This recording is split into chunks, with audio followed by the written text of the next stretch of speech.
I mean, it's been bugging me for years, and I can't really go outside without being reminded of the question, and it's very hard to escape. I personally think that they have a responsibility to explain it, because as it is now, I haven't really been able to experience my life to the full with this question nagging in the back of my head. My friends think I'm all crazy, but, you know, I know it to be true. I know that an explanation is out there. You know, war. What is it good for? You know what I mean?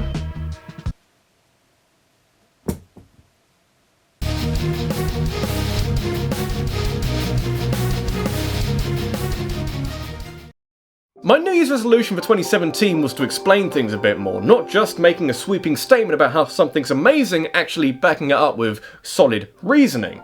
2017 is going to be a pretty good year for gaming. Here's a whole video explaining why. In my mind, the sooner I can expunge all the year's optimism from my brain, the sooner I can go back to doubting every half decision made by every gaming company or publication and go back to my hovel in the middle of a swamp and fend off invaders with a sharp stick. You can take a lot from last year, but since I've got first pick, I'll go with treating shiny new things with a bit of caution rather than praising them like they can solve all of life's problems. Video games can do many things, but not every game can do everything. A bit of restraint can go a long way.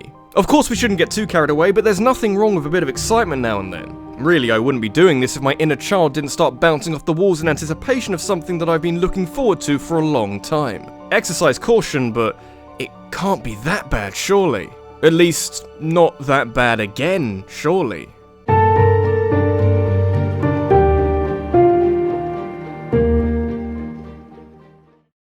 I've spent a lot of time on this channel talking about games that didn't necessarily come out all that recently. Topics are chosen and then I pick games that work with whatever I've got to play with. Sometimes they'll be older games, it's just how that works. Though it does mean that when I'm talking about how the first Zelda game hasn't aged well or how Night Trap is very controversial, it's like a different era entirely. So when it was announced that the Crash Bandicoot trilogy was getting a remake, suddenly you can experience a game I've mentioned in these videos for yourself. Not that often, mind you, but Crash Bandicoot is still important. Though it's worth remembering that how important Crash Bandicoot will be in the future hinges on how well these games do financially. So you better fucking buy them or they'll be disappearing off the face of the planet again. They won't be an automatic hit for a lot of people these days since moving towards the player can be a bit of a hard sell, but if you ever wanted to experience a landmark of gaming history that still has a lot of quality to offer, then yeah, it's coming soon. Or maybe we'll have to endure Crash's involvement in Skylanders. That'll be fun, right?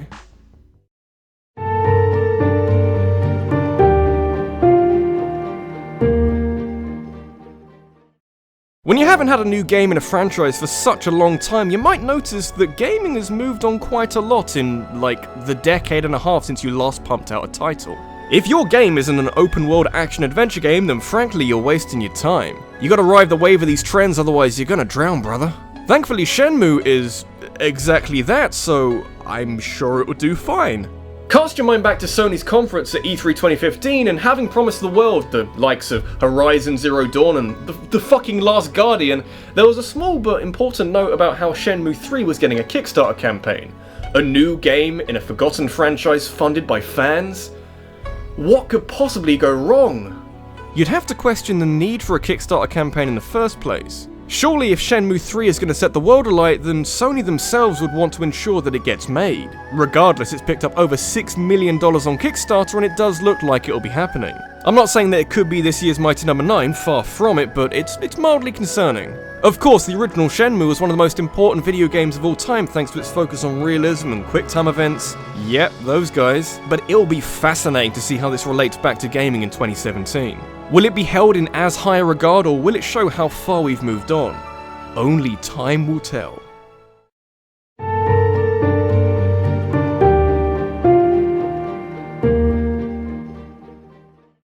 No game developer out there has slipped into more of a rhythm than Ubisoft. Can be helpful if you make the necessary alterations to make each new game feel refreshing, but I don't think this is the case here. You know, Far Cry Primal was a really interesting idea until you've got yet another open world video game with means of expanding your map and leveling up your character, and it feels like you're playing Far Cry 3 again. Put it this way, if For Honor falls into the same pitfalls, I feel like Ubisoft might be missing the point. Maybe I'm just being overly cautious, but hey, this isn't an adventure game. Not really a game where you're gonna set off in a direction in hope of finding something important. I just want to hit a guy with a sword. Is that so much to ask? Again, tempered optimism, but what I've seen from showcases looks exciting. Though in a game like this, which is 99% combat, it'd be a shame if the combat wasn't up to scratch. I wouldn't mind if everything else was a bit shaky as long as the core mechanic of your game is up to scratch. I mean, Ubisoft have been moving in the right direction, and I've got a lot of fun out of Watch Dogs too, but they've got a history of tuning their games down on release day, so maybe it'll be good? Something cathartic, please.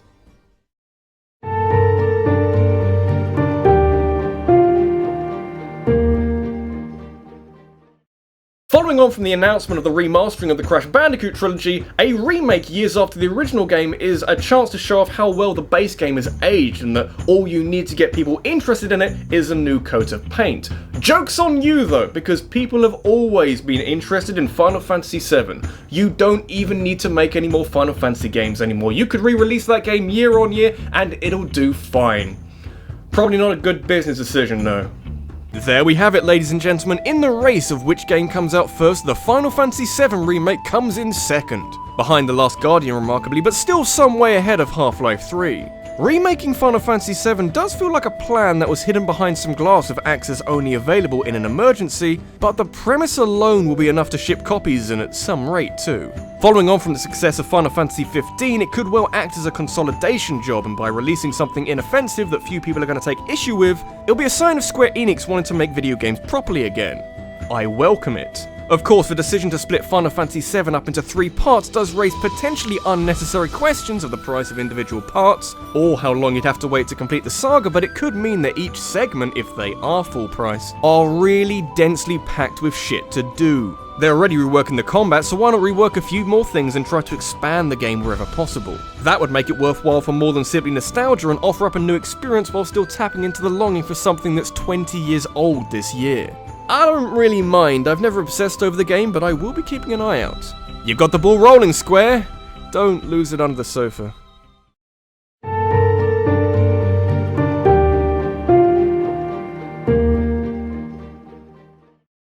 Do delays temper your expectations of a game?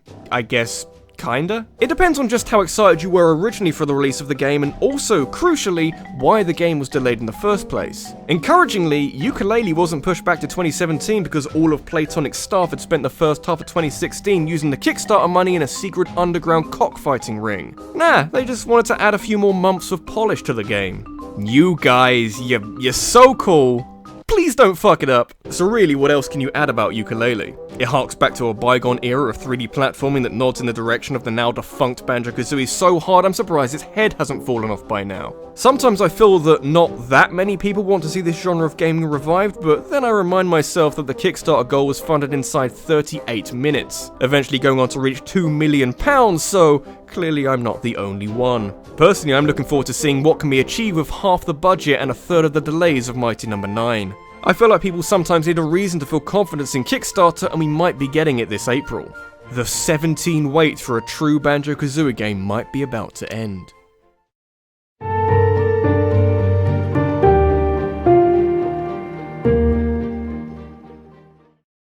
I'm probably the only one who does it, but there's a lot of talk about the death of traditional horror games and how every game with zombies in it is a loud action game where you're way too well equipped for there to be any tension.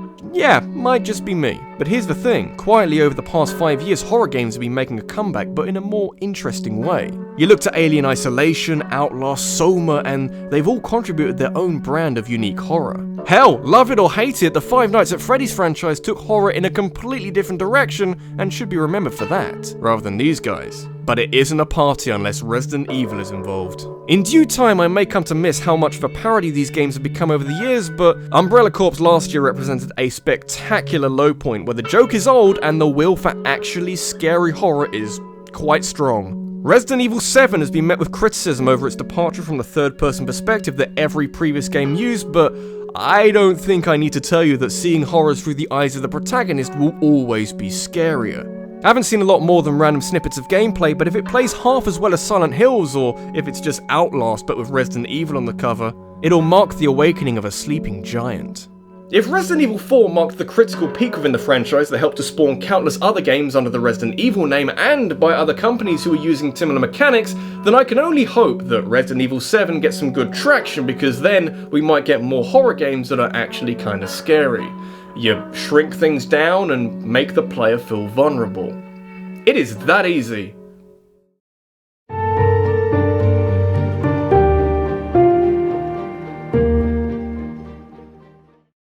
No games developer out there has the world in the palm of its hand quite like Rockstar. Doesn't matter what they put their name to, if effort's gone into it, then people and critics alike will lap it up, and deservedly so. Even away from the heavy hitters, you've got games like Bully, and they're so much fun. Fucking hate kids. These days it's all about Grand Theft Auto, but I imagine we're unlikely to get a new GTA game until someone develops some exciting new hardware to play with, despite all these cancerous videos. Someone ought to tell them that Red Dead Redemption is getting a sequel.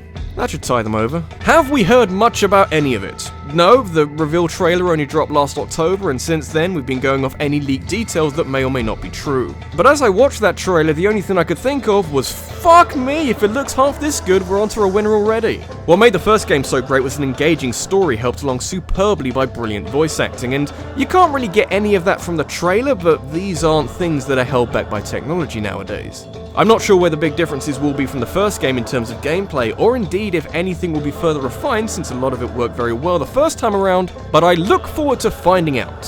One teaser image and the world lost their minds. Palm of their hand, I tell you.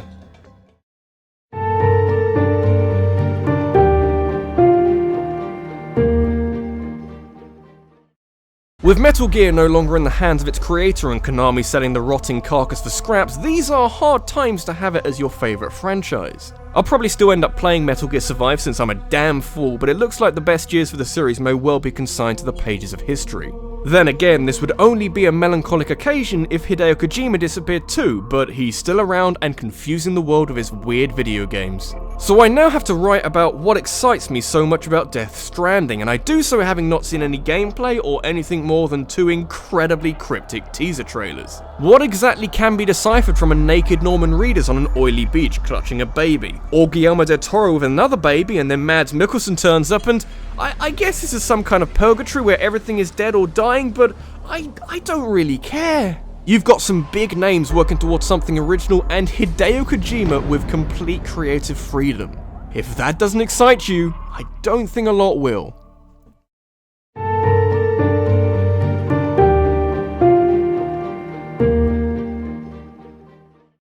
Getting excited off the back of one trailer that doesn't show a lot of content that will make it into a final game sounds pretty stupid, but excitement isn't something you can turn on and off. It's an organic reaction based off past experiences, and if you played The Last of Us and thought it was a sweet game, then yeah, you're gonna be pretty pumped for the eventual release of the sequel.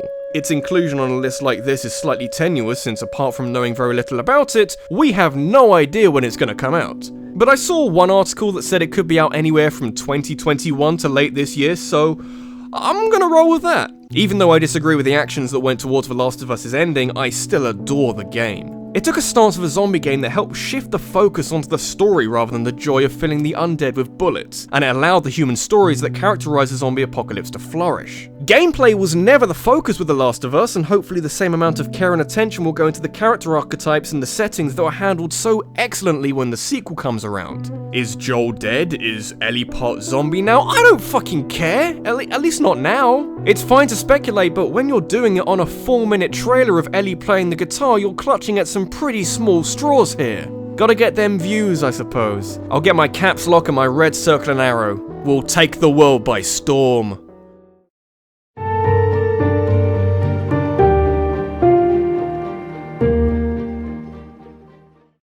I realise the danger of holding up a game as something I'm really excited for, since you're setting yourself up for massive disappointment. This comes from reading too much into not enough information and drawing conclusions that take too many liberties to be valid. For a long time, this was the case with the previously untitled new Legend of Zelda game, and how despite a trailer and a smidgen of gameplay, it was due to revitalise the series and act as a supporting pillar for Nintendo's future endeavours. All of this is stretching, but then it was shown off more in last year's E3, and wouldn't you know it, it looks the part. Suddenly we went from having too little information about Breath of the Wild to being overwhelmed with new gameplay features and the application of an open world in a Zelda game without it necessarily feeling like a whole load of space without any content. We still don't really know a thing about the plot despite what various theory videos will tell you, but at this stage, I don't really care. You couldn't help but be concerned with the lack of knowledge about Breath of the Wild, but once we got some, suddenly it looks like it will come through on all that potential. Crucially, and this will be clarified in the coming weeks and months, Breath of the Wild should be the game to have when the Nintendo Switch launches in March.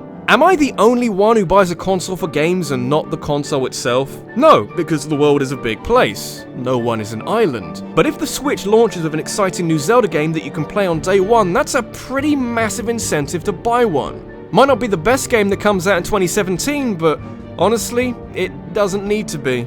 This being RabbidLuigi, and despite the quality of previous Zelda games, I've always wondered if it was possible to make them feel more like adventure games, which I hope is achieved with Breath of the Wild's open world. Obviously, having such a large overworld can be a problem if you don't fill it with content, but from what I've seen from gameplay snippets, yeah, we'll be fine. Can't be as bad as fucking No Man's Sky.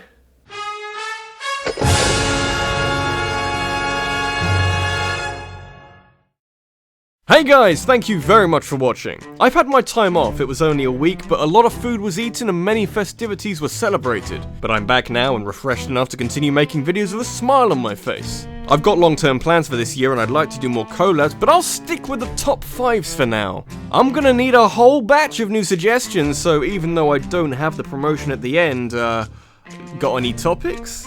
I need some. I technically already have some, but I like to keep it fair.